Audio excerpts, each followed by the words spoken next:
Halo pemirsa Unhas TV, senang sekali saya Nuriza Razak dapat kembali menjumpai Anda dalam Unhas Daily. Dalam beberapa menit ke depan, kami akan menyajikan berita-berita terpercaya hanya untuk Anda. Dialog nasional yang dilaksanakan di gedung LPPM Universitas Hasanuddin membahas peran penting pemuda dalam pemilu dan melibatkan pemuda dalam berdemokrasi. Berikut berita selengkapnya untuk Anda. Menuju pemilu 2024, berbagai pihak menilai generasi muda memiliki peran penting untuk ikut andil dalam menyukseskan pemilu. Melalui kegiatan dialog nasional dengan bertemakan pemilu, demokrasi, dan kedaulatan pemuda, berlangsung di gedung LPPM Universitas Hasanuddin pada Rabu 13 Desember 2023.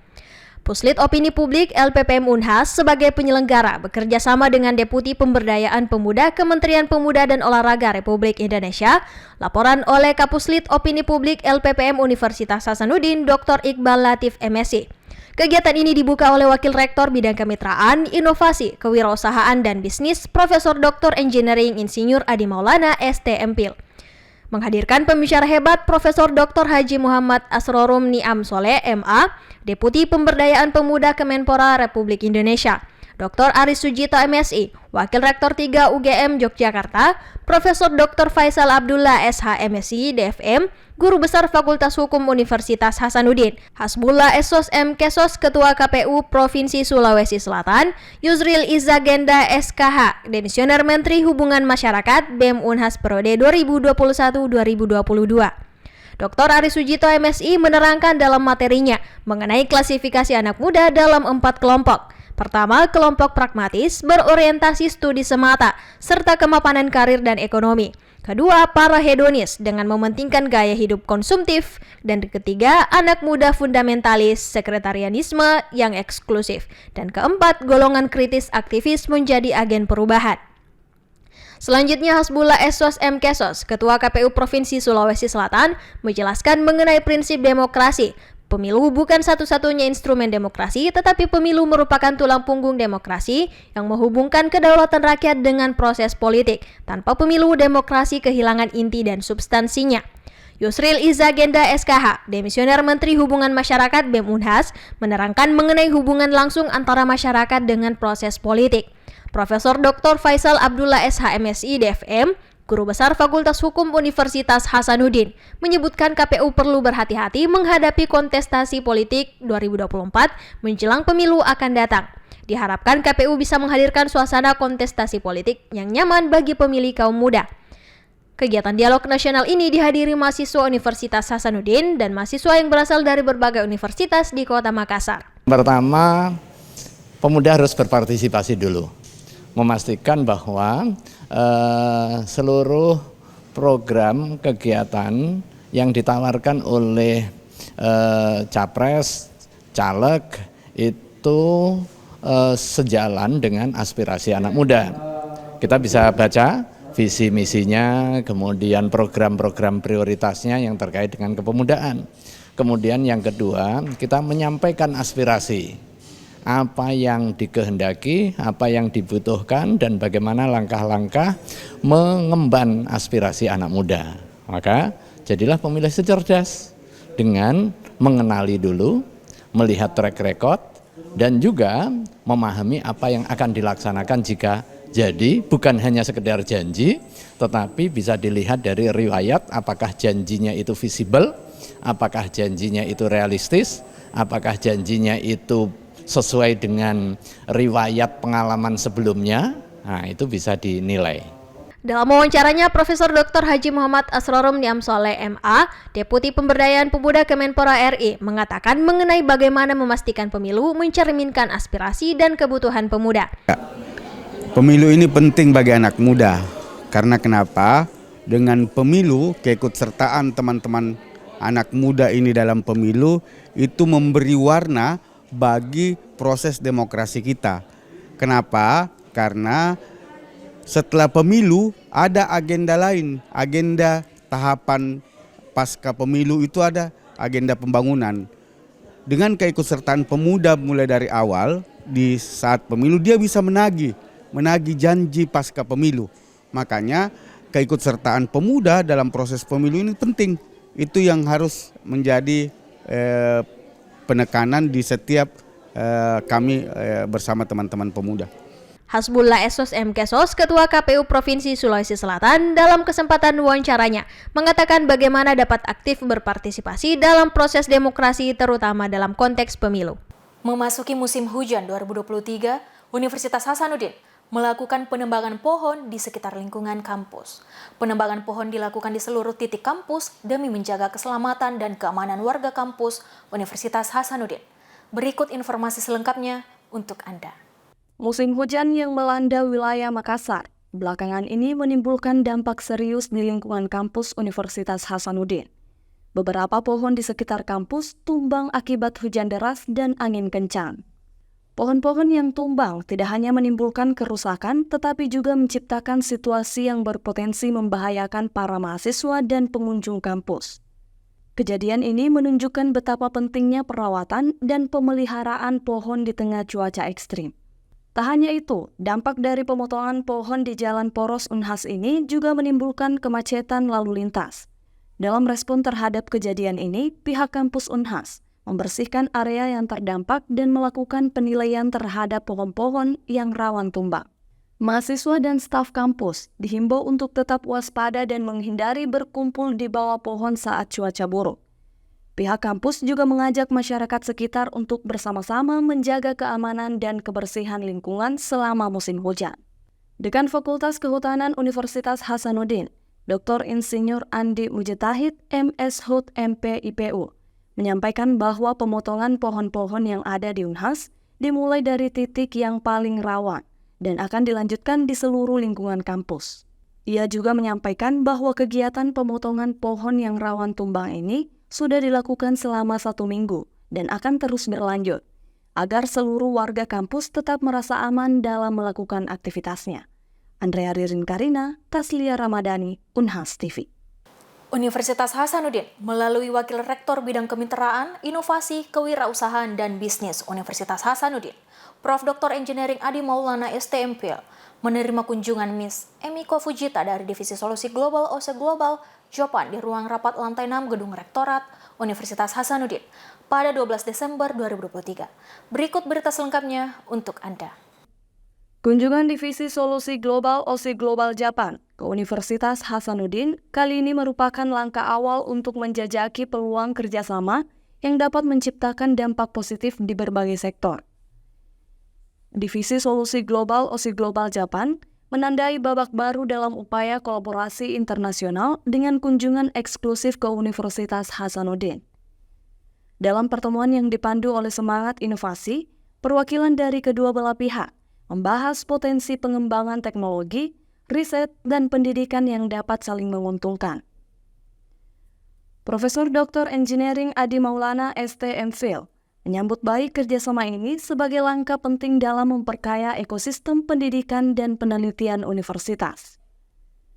Pertemuan ini menghasilkan beberapa perjanjian kerjasama, yaitu cooling storage yang menggunakan tenaga surya, kolaborasi dalam bentuk joint venture antara OCG dan Unhas di bidang lingkungan dan konsultan teknik, dan pembuatan dokumen perencanaan daerah. Ya, jadi seperti yang tadi kita sudah lihat pada saat kita mengadakan rapat antara Unhas dan Oriental Consultant Global Company, salah satu perusahaan yang berbasis di Jepang, ya, salah satu perusahaan besar yang ada di Jepang. Kita sudah melakukan 3 kerjasama. Ya, masing-masing kerjasama itu yang pertama adalah kerjasama untuk memanfaatkan beberapa fasilitas-fasilitas yang dipunyai oleh Unhas, ya, termasuk Baranglompo Marine Station, untuk kemudian nanti di sana ada semacam usaha, ya, untuk cooling storage begitu, yang dimana kita akan memanfaatkan solar panel. Kemudian yang kedua, tadi kita sudah bersepakat untuk kemudian membuat satu perusahaan joint venture. Jadi sahamnya itu nanti adalah penanaman modal asing, OCG, ya, perusahaan dari Jepang tadi itu akan menanam saham dan Unhas juga akan menanam saham. Kemudian perusahaan ini nanti akan bergerak di bidang yang pertama tentu saja di bidang lingkungan, kemudian sebagai konsultan teknik, ya. Kemudian juga salah satu yang kita bicarakan adalah kemungkinan untuk perusahaan ini nanti akan terlibat dalam hal perencanaan dokumen-dokumen perencanaan daerah seperti begitu. Nah, kita harapkan dengan kerjasama ini adalah barangkali mungkin satu-satunya universitas yang ada di Indonesia, ya, yang mungkin salah satu universitas yang ada di Indonesia yang mempunyai perusahaan joint venture-nya dengan perusahaan asing. Jadi sahamnya itu sharing. Nah, ini tentu saja salah satu implementasi dari salah satu program utama dari Pak Rektor, yaitu bidang kewirausahaan. Nah, bidang 4 ya yang membidangi kemitraan, inovasi, wirausaha dan bisnis tentu saja menjadi leading sektor, dan kita harapkan ke depannya dengan kerjasama yang ada ini, maka badan usaha yang ada di Unhas itu bisa semakin grow up, bisa semakin berkembang, dan kemudian bisa memberikan keuntungan ya bagi Unhas, sehingga keuntungannya itu nanti akan kembali dirasakan oleh Sivitas Akademika Unhas. Berupa apa? Berupa pembangunan laboratorium, peningkatan kesejahteraan dosen dan pegawai, ya. Kemudian juga sebagai laboratorium bagi katakanlah mungkin peneliti, mahasiswa, ya. Dan tentu saja juga kita berharap perusahaan-perusahaan ini akan bisa semakin membuat Unhas mandiri secara finansial sebagai PTNBH. Ya. Prof. Adi menyampaikan Unhas akan menjadi universitas pertama di Indonesia yang melakukan joint venture dengan perusahaan luar negeri. Yes, so today I came here to discuss about establish a new joint firm with Unhas, and we had a very good time with Professor Adi. Yes, after this meeting, we had a clear plan to the next steps. So we will discuss about this matter, Japan side and Unhas side also, and we will go ahead together. Emiko Fujita menyampaikan rasa senang karena bisa berkunjung pertama kali ke Unhas dan disambut sangat baik oleh Profesor Adi. Serta kunjungan ini menghasilkan hasil yang positif bagi kedua belah pihak yang berhasil mencapai kesepakatan 3 perjanjian kerjasama antara Unhas dan OSI Global Japan ke depannya. Kunjungan ini menandai komitmen bersama untuk membangun jembatan antara industri dan pendidikan, menciptakan sinergi yang membawa dampak positif bagi kedua pihak.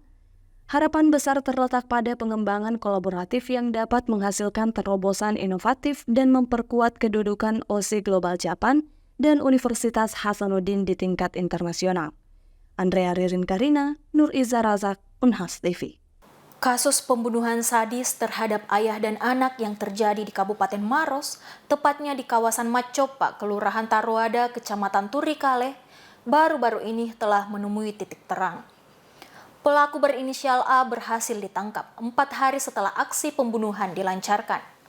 Lantas bagaimana sosok A di mata rekan kerjanya? Berikut informasi selengkapnya untuk Anda.